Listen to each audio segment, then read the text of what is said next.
From Transformers Legacy, this is the Titan-class Cybertron Metroplex. I want you guys to know something, right? I went years where my only Titan-class figure was Trypticon, and I was happy with that, right? Like, I loved my big, dumb, dinosaur Decepticon city. And then I got Tidal Wave because, you know, he's nostalgic for me, and I love Tidal Wave. He's great. But then, because I'm in this horrible mind space where I have to get toys specifically to make the reviews, I went to a GameStop. And you look at that price tag and it says $189 for member price. Well, guess what? The Best Buy was running a sale. And the sale was, it was going to be over 50% off for all Transformers. I didn't even pay $100 for this Metroplex. And on one hand, what an amazing deal. $100 for a 2-foot tall Transformer, and it's one I really liked and would have wanted? Awesome! But also, it's 2 feet tall! Where can I put that? Oh well, that's enough of me complaining. You can look at the box, I love it. There he is, he's using his big chainsaw weapon, he's destroying Inferno, there's Kickback running away. I want to know the cartoon where Inferno and Kickback hang out. They seem like a real funny duo. And then the rest of the box, you know, you'd have pictures of him in vehicle mode and him in robot mode. But we're gonna see all that anyway, so why don't we just get him out of the box now? We're gonna start off in vehicle mode because Cybertron Metroplex doesn't really have a vehicle mode. This is because the original Cybertron Metroplex, his whole gimmick was literally just how big can we make a Transformer toy if we put all the budget into that. The transformation was an afterthought. So now they've tried to make it a little bit more of a something. You got treads, you have guns. Even though this is not his butt, it really does look like he's just kind of bent over right there, doesn't it? There's stuff you can do here. Like, I mean, you got the guns, right? It's like pew pew, pew pew. You have the excavator. Yay! Hours of fun, hours. You have this, like, little claw back here. He could be like, oh, I'm bobbing for apples. Boop. I didn't get one. It's like... It's so fun and dumb, isn't it? It's the best. It's the worst and the best, all at the same time. A lot of the vehicle mode is being held together by ratchet joints. No, it doesn't look that good. It looks better from the... No, it doesn't. No, it doesn't. I was about to say it looks better from the front. It really doesn't. It's accurate. It's accurate. Let's get to the robot mode now. Oh my god, dude. Oh my god. Oh my god. I am 4 feet away from the desk, with the camera zoomed all the way out, and I had to raise the tripod just to get this guy in frame. Is he the biggest one? Is he the biggest Titan class? It kind of feels like he is. He towers over Tidal Wave. Look at how much taller he is than Tidal Wave. Trypticon didn't even come to Tidal Wave's nipple gun. So, what were people complaining about? Like, let's just have all the cards on the table right now, right? For years, I've heard people say this is the worst Titan class figure. I've had people tell me, oh, well, they should have had a mini-con. Oh, I don't see the value here.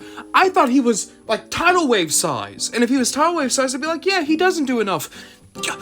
He's giant. He's massive. He's ridiculous. I was worried about finding another Tidal Wave robot. Oh, God. He's a friggin' head and shoulders taller than Tidal Wave. But yeah, what were people complaining about here? Maybe it's because I got him so much cheaper, but this is insane. This is actually insane how good this figure is. Yeah, by the way, this thing's so massive, I have to also be in frame to articulate him. So in terms of articulation for our Tidal Wave, right? You have his little antenna that can go side to side. The head is on a double hinge joint, so you can go up and swivel side to side. Got a lot of good range there. Look way down, which is great because he's going to be looking down on everyone, short of the HasLab Unicron if you have him. You have a big, beefy universal joint in the shoulder, but it does constantly mistransform the guy, so it helps if you put your fingers here and then articulate. And then you have another universal ratcheted in the actual shoulder, another ratchet joint, side to side in the upper arm, heavy duty ratchet for the elbow, and a swivel, and then you have a big knuckle joint, and a thumb joint, and the wrist swivel. You have a waist swivel, and an ab crunch that goes down like that, and then comes back up like that. Then down in the legs, the lower body. Heavy ratchets, universal, of course. And you have an upper leg cut. And a good knee that goes a little bit past the 90. You also have this ankle joint down here. And they put tilts in. They put ankle tilts in the Metroplex. And a toe flap. And if you want to, you can have another knee joint there. Jesus. So, let's see if I can get him into a good kind of... When you're posing this guy, it's more like you're wrestling someone. It's like you have a little bear or a chimpanzee, and you're trying to get them into a pose you want. There we go. Make a fist. Get the light on him. Get the lights on him, boys. And, there's your Metroplex. A massive figure with really good articulation, all things considered, and a great paint job, and it's accurate to the anime. I am taken with this thing. I was thinking it was going to be a complete letdown after Tidal Wave, and I still like Tidal Wave more for nostalgic reasons, but this is really good. Why is it so good? Why were people telling me that this was the one to skip? And maybe it's just because I only have 3 Time Class figures now. It's just him, Triptychon Tidal Wave. But this is amazing!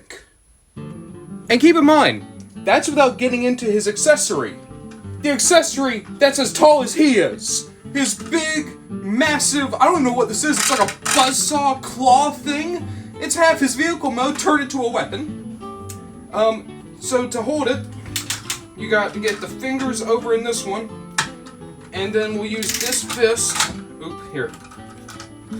I'm not gonna lie, there's a lot of trial and error going along right now with Ron Bonda John. I don't really know what I'm doing. Is it better if I go more like this way, maybe? Maybe.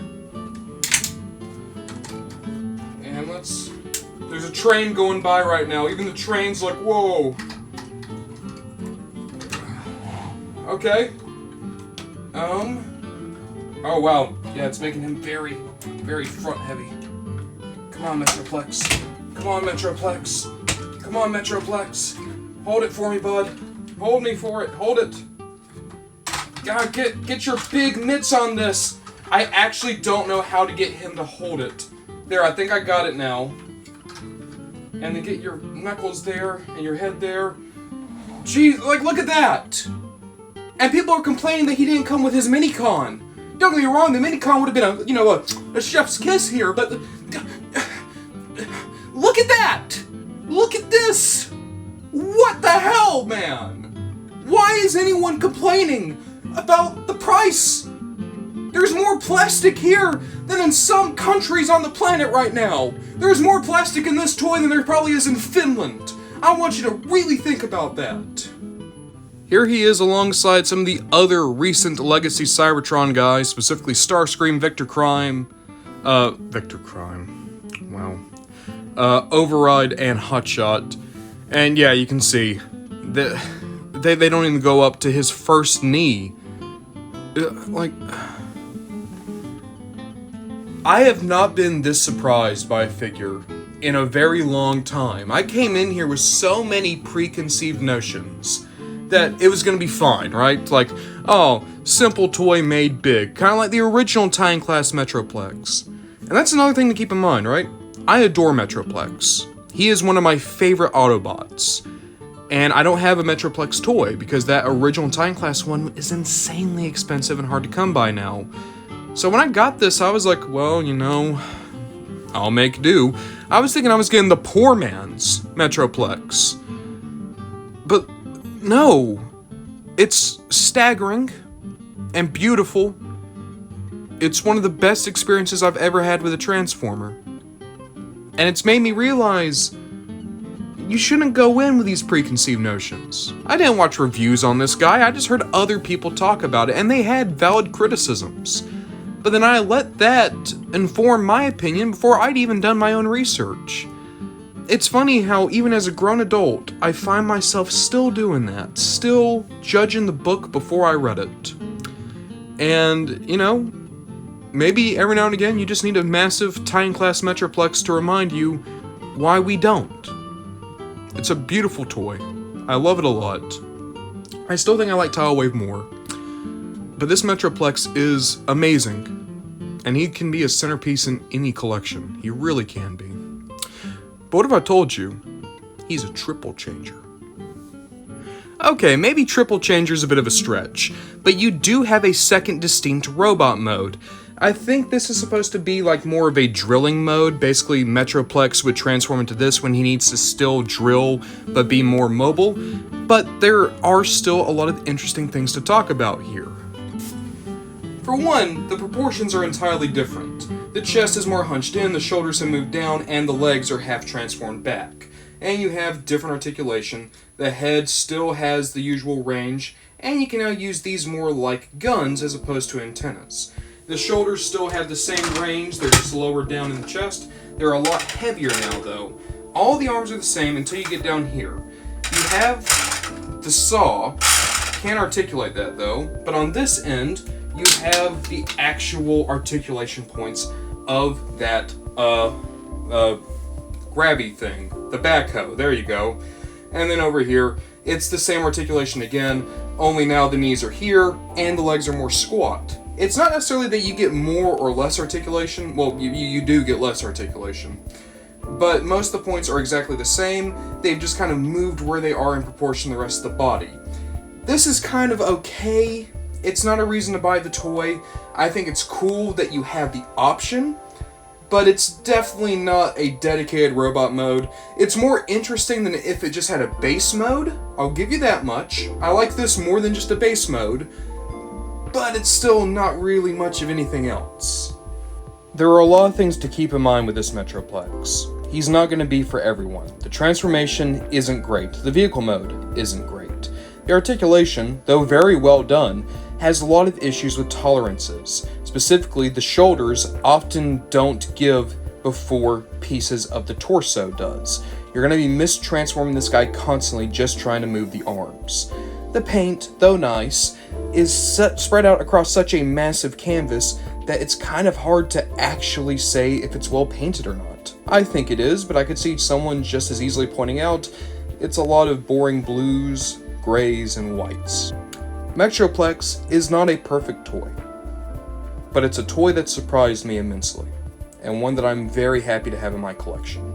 If you have the room for it, and you're able to find Metroplex for a good price, I think he is a worthy addition to any Generations or Cybertron or Transformers collection in general, and he will happily be taking the place of Metroplex in my collection, and I'm happy enough with him. I don't think I need the G1 guy, because this one showed me that maybe I don't know as much about Transformers as I thought I did.